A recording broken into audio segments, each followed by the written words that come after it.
De quoi tu t'es inspiré pour créer le personnage d'Aurélie Laflamme? J'avais envie de créer un personnage adolescent qui traverse les obstacles de la vie. Tu sais, il y a beaucoup de romans fantastiques où les héros combattent les monstres et les dragons.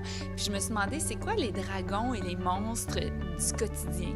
Et Aurélie, c'est ça, elle, qu'elle combat, c'est les démons, ses démons intérieurs et les démons du quotidien, qui est un prof de maths sévère, un devoir pas fait, une montagne de ménage à faire, qu'il faut qu'elle traverse ça. Donc moi, je la vois vraiment comme une combattante de la vie. Puis ça va prendre l'affiche au cinéma.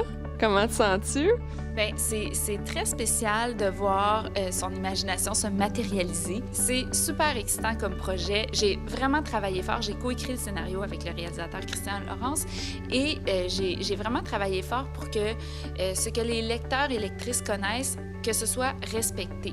Et même, je l'ai même fait lire à une lectrice, là, une fan, vraiment grosse fan, pour dire, regarde, dis-moi en tant que fan si, tu sais, t'as le droit de tout me dire si t'aimes pas ça. On a vraiment fait un travail pour bien respecter les fans. Puis je pense réellement que ça va être un bon film. J'ai même hâte de le voir, moi, en tant que spectatrice. Pour le casting d'Aurélie Laflamme, t'as fait un casting général, c'est-à-dire un appel à tous. Oui. Comment ça s'est passé, ça? Ça a été vraiment une aventure tripante. J'accueillais les filles en leur disant, écoutez, là, tu sais, on cherche une Aurélie. Prenez-le, les auditions, comme une expérience. Moi, j'ai essayé plein de choses dans ma vie qui ont fonctionné, puis d'autres choses qui n'ont pas fonctionné. Puis c'est pas grave, tu sais. Je leur disais, entre autres, que j'avais envoyé mon CV chez McDo, puis McDo m'ont jamais rappelé. Mais c'est vrai, puis encore aujourd'hui, j'ai une amertume de ça. Pourquoi, genre, toutes mes amies travaillaient chez McDo, puis pas moi, tu sais? Pourquoi j'étais pas assez hot pour travailler chez McDo? Ça a été une belle expérience avec les filles. On s'est rencontrés, ils tripaient. Ils ont été hyper bien traités par toute l'équipe de la production, et ça, c'était vraiment important pour moi. Mais c'est ça. Donc maintenant, c'est terminé et c'est à suivre qui sera les Aurélie et Kat et tout ça. Puis tes projets à venir, ça ressemble à quoi? Bien là, je suis en train d'écrire le 7e tome d'Aurélie. J'ai sorti un agenda scolaire aussi. Ça, je suis super fière parce que j'avais le goût de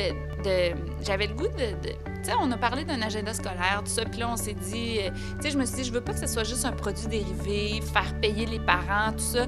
J'avais vraiment le goût qu'il soit consistant. Donc, il y a plein d'articles inédits du Miss Magazine, qui est le magazine que Aurélie lit, qui est un magazine que j'ai inventé. J'ai inventé une recette de cupcakes au chocolat. Ma sœur a fait beaucoup de recherches, puis elle a mis plein de sites Internet, le fun, puis qui est des bonnes ressources pour l'école, genre un dictionnaire de synonymes en ligne, des choses comme ça. Et l'illustratrice a fait plein de nouvelles illustrations. Donc, c'est vraiment le fun comme produit.